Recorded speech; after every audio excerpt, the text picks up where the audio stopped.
Kebakaran 6 rumah dan 1 indekos berlantai 2 ini terjadi di Jalan Pak Baeng-Baeng, Kota Makassar.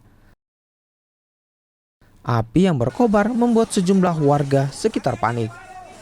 Dinas Pemadam Kebakaran menerjunkan 24 unit mobil pemadam untuk memadamkan api.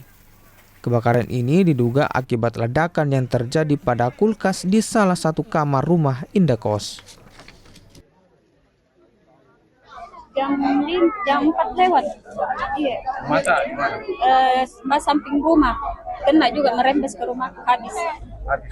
Iya. Ada yang tersisa. Dari yang tersisa. Waktu itu di mana? Ada di rumah, baru-baru bangun tidur. Itu informasinya gimana? Kulkas lagi korslet. Ya? Korslet, iya. Oh, kulkas yang mana? Tetangga yang Iya, tetangga pas samping rumah. ada ledakan. Ada. Iya, sudah tinggi api langsung ada ledakan. Itu apa? Kos-kosan apa? Rumah pribadi. Yang meledak itu Iya, rumah pribadi.